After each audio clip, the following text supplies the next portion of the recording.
औरत हूँ इसलिए मुझे ठगना आसान है पतिदेव। अरे दीदी, आप यहाँ क्या कर रही हो? चलो जल्दी, मूवी स्टार्ट होने वाला है। हाँ भैया, बस तुम। मैं आती हूँ, बस इतना ही कह पाई। भाई मेरे बात सुनकर अंदर चला गया। अगर भाई थोड़ी देर सामने खड़ा रहता तो शायद आंखों में आंसू भी आ चुके होते। और मैं अपनी भाई को कुछ बताना नहीं चाहती, पर आज मैं सबसे ज्यादा अपने आप को ठगा हुआ महसूस कर रही हूँ। मैं अपर्णा सिंह आज के जमाने की आत्मनिर्भर महिला, जो घर और बाहर दोनों अच्छे से संभालती है। जैसे कि थोड़ी देर पहले तक मुझे लग रहा था मैं शादीशुदा हूँ और मेरे परिवार में मेरे पति अनुज, सास अनसुईया जी, देवर वरुण, मेरे दो बच्चे, विवान 8 साल का और टीसा 10 साल है। एक नंद भी है जो कि शादी नुमा है। मैं एक स्कूल में टीचर हूँ, साथ ही ट्यूशन भी लेती हूँ। ज्यादा तो नहीं, इतना तो कमा ही लेती हूँ कि अपने आप पर आत्मनिर्भर कह सकूँ। शायद अभी 2 दिन पहले ही मैंने अपने पति और दोनों बच्चों के साथ मायके अपने माता पिता से आई हूँ। आज भैया ने मूवी का प्रोग्राम बनाया तो मैंने अनुज और दोनों बच्चे, भाभी और उनकी बेटी माही साथ में पिक्चर देखने आ गए। माही बहुत ही प्यारी बच्ची है और जब भी मायके आती हूँ तो मेरे पीछे पीछे बुआ बुआ करते घूमती रहती है। जब हम मूवी देखने पहुँचे तो भैया ने कहा कि तुम लोग रुको, मैं और बाड़ी भाभी टिकट लेकर आते हैं। और दोनों माही को मेरे पास ही छोड़ गए। उन दोनों के जाने के बाद माही ने पिज्जा खाने की जिद करी। बुआ, मेरी पिज्जा खाने की बहुत इच्छा हो रही है, आप दिला दो ना। तो नहीं, ऐसा कहकर मैं पिज्जा हट की तरफ मुड़ गई। मुझे उस तरह जाते देखकर अनुज ने मुझे रोका। अरे अपर्णा, तुम उधर कहाँ जा रही हो? माही का पिज्जा खाने का बहुत मन है तो सोचा चलो पिज्जा दिला ही देती हूँ, तीनों बच्चे मिलकर खा लेंगे। पर यह तो पिज्जा महंगा आता है होगा ना? अरे कोई नहीं, 250 रुपए से 300 रुपये तक का आ जाएगा। तुम रहने दो, बेवजह 250-300 रुपए खर्चे करने की जरूरत नहीं है। ये लोग तो ठगते हैं और बच्चे का मन है तो क्या हुआ, इस बेवजह की चीजें पर खर्चा करने की कोई जरूरत नहीं। पर मैं तो अपने पैसे से ला रही हूँ, आपसे थोड़ो ना मांग रही हूँ। पर वर कुछ नहीं, और यह क्या, मेरा पैसा तुम्हारा पैसा, एक बार कहने से समझ में नहीं आता तुमको?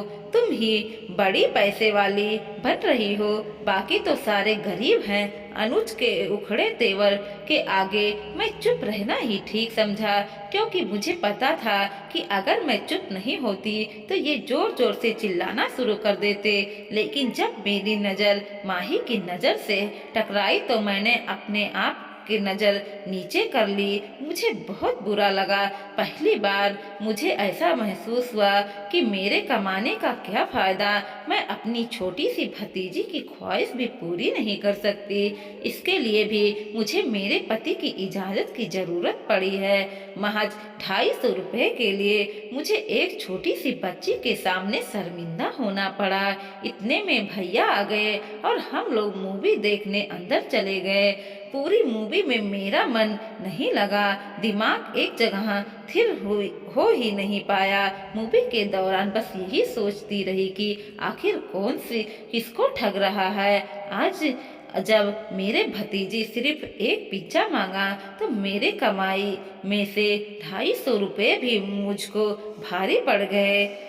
लेकिन जब मेरी नंद की शादी थी और मैंने अपनी सारी सेविंग निकाल कर दे दी तब मुझे किसी ने नहीं रोका। वह मुझे किसने ठगा था? तुम्हारे घर खर्चे को संभालने में मैं तुम्हारी बराबरी पर खड़ी होती हूँ। जब भी मुझे किसी ने नहीं रोका, वह मुझे कौन ठगता है? तुम्हें तो शायद यह भी नहीं पता कि तुम्हारे बच्चे की स्कूल फीस क्या है, आज बच्चे इतने बड़े हो गए लेकिन आज तक एक पैसा भी फीस का तुमने जमा ही नहीं कराया, वह भी मैंने अपनी सैलरी से दे आई हूँ। अब भी मुझे किसी ने नहीं रोका। वह मुझे कौन ठगता है, कमाती हूँ पर उसका एक एक पाई हिसाब तुम रखते हो। वह मुझे कौन ठगता है, मेरे पासबुक मेरी एटीएम कार्ड पर सब कुछ तुम्हारा पास है और मैं अपने पर्स में थोड़े से कैश रख कर अपने आप को आत्मनिर्भर समझ रही हूँ।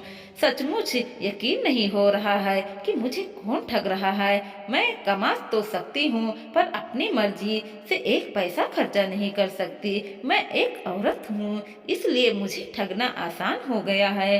प्यार के नाम पर और परिवार के नाम पर, जरूरतों के नाम पर तुमने मुझे ठग ही रहे हो और मैं इतनी बड़ी बेवकूफ़ हूँ, मुझे पता ही नहीं चला कि मुझे ठग कौन रहा है। मैं खुशी खुशी ठगने को तैयार हो जाती हूँ।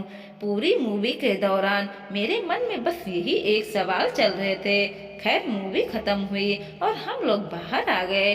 बाहर आने के बाद मेरे बच्चों ने पिज्ज़ा खाने की जिद की। मेरे भैया ने उन्हें पिज्ज़ा दिलाया और हम घर की तरफ रवाना हो गए। सबने पिज्ज़ा खाया, यहाँ तक कि अनुज ने भी, पर वह मेरे गले न उतरा। आखिर उसने मेरी औकात जो दिखा दी थी। बस वो दिन था और आज का दिन है। मैं अपनी कमाई का हिसाब किताब खुद रखती हूँ।